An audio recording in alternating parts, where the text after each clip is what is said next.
मित्रों नमस्कार। पुनः स्वागत है आपका YouTube channel doctor Pawan Jaiswal में। मित्रों, आज हम आपके साथ आयकर नियम 1962 के अंतर्गत निर्धारित फॉर्म 15G और 15H पर चर्चा करेंगे। ज़्यादातर लोगों को 15G का क्या महत्व है, 15H का क्या महत्व है, यह मालूम ही नहीं है। आइए जाने कहाँ लगेगा फॉर्म 15G, कहाँ लगेगा फॉर्म 15H और कहाँ नहीं देना होगा फॉर्म 15G या फॉर्म 15H।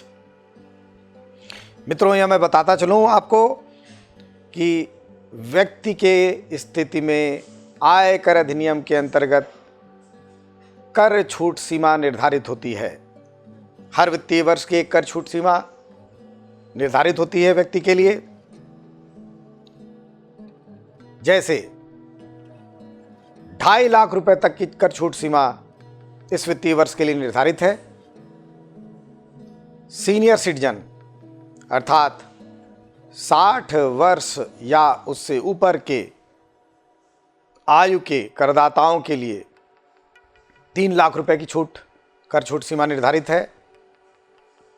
और अति वरिष्ठ नागरिकों, जिन्हें सुपर सीनियर सिटीजन कहा जाता है, इनके लिए 5 लाख रुपए तक की कर छूट सीमा निर्धारित है।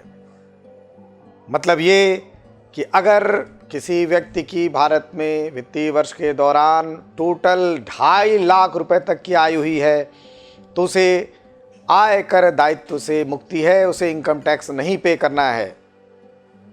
सीनियर सिटीजन को 3 लाख रुपए तक नहीं टैक्स पे करना है और सुपर सीनियर सिटीजन को 5 लाख रुपए तक आयकर नहीं देना है।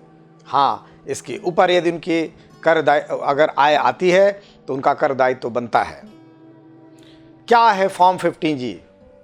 15G उनके लिए है, उन व्यक्तियों के लिए है जो सीनियर सिटीजन या सुपर सीनियर सिटीजन नहीं है। पहली बात, 15G फॉर्म उनके लिए है जो सीनियर सिटीजन या सुपर सीनियर सिटीजन नहीं है। दूसरी बात, फॉर्म 15G सिर्फ वह व्यक्ति यूज कर सकता है जिसकी वित्तीय वर्ष में समस्त स्रोतों से आय 2.5 लाख रुपए से कम है।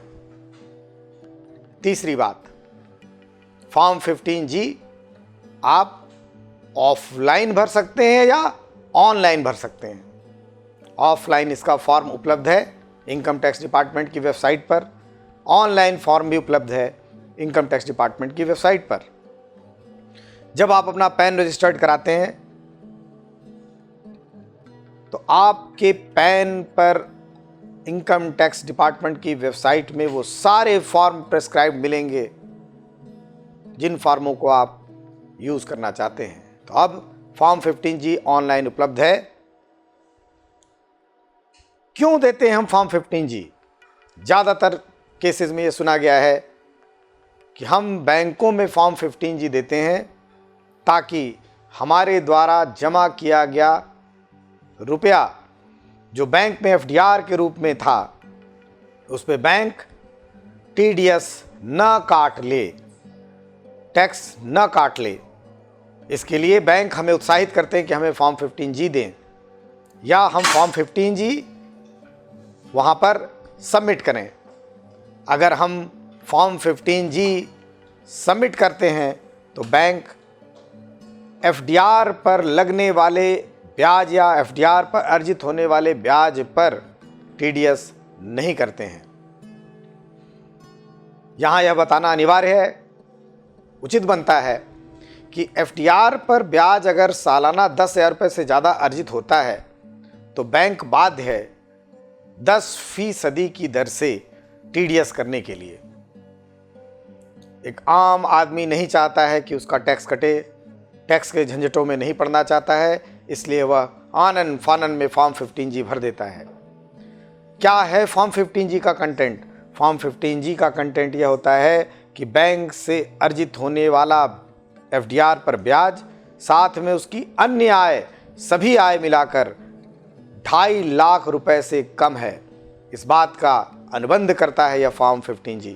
और यदि आप बैंक को यह फॉर्म देते हैं तो बैंक यह मानते हुए कि उसने जो ब्याज आपको दिया है एफडीआर पे, या आप जो एफडीआर पे आपका ब्याज अर्जित हुआ है वह, तथा अन्य स्रोतों से जो भी आए हैं, आपकी वेतन से आए हैं, आपकी व्यापार से आए हैं, पेशे से आए हैं, मकान से आए हैं, दुकान से आए हैं, जो भी आपके आए हैं, सब मिलाकर ब्याज के साथ थ्रेशोल्ड लिमिट, कर छूट सीमा या 2.5 लाख रुपए से कम है।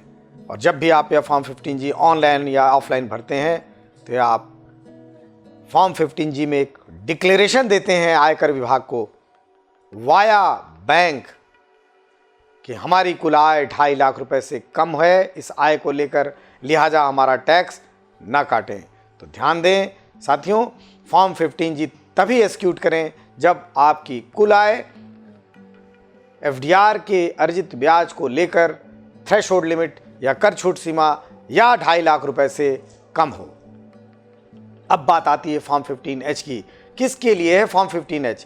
फॉर्म 15H सिर्फ और सिर्फ सीनियर सिटीजन और सुपर सीनियर सिटीजन्स के लिए निर्धारित है। सीनियर सिटीजन मतलब वो लोग जो वित्तीय वर्ष में 60 साल या 60 साल से ऊपर के हो गए हों। सुपर सीनियर सिटीजन मतलब जो लोग वित्तीय वर्ष में 80 वर्ष या उससे अधिक के हो गए हों। तो ऐसे लोग फॉर्म 15H बैंक में देंगे।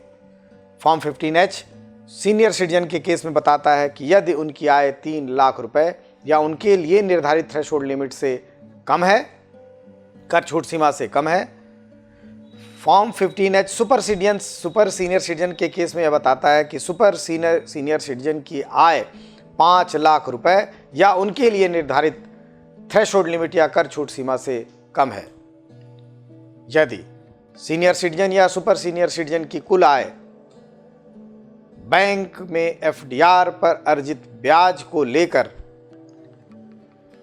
कर छूट सीमा से कम है तो उस केस में सीनियर सिटीजन या super senior citizen form 15H बेखौफ बेलौस होकर बैंक को दे सकते हैं, ऑफलाइन या डायरेक्ट जमा कर सकते हैं ऑनलाइन। लेकिन यदि उनकी आय कर छूट सीमा से ज़्यादा है तो कदापि भूल ना करें फॉर्म 15H जारी करने की या फॉर्म 15H में कोई घोषणा देने की, क्योंकि यदि आपकी आय कर छूट सीमा से ज़्यादा है और आपने अगर 15G या 15H भरा है तो यह सीधे सीधे फाइनेंशियल क्राइम की संख्या में आएगा, माना जाएगा अपने टैक्स चोरी करने के उद्देश्य से फॉर्म 15G 15H भरा है। मुख्य बात, फॉर्म 15G 15H को हल्के में न लें।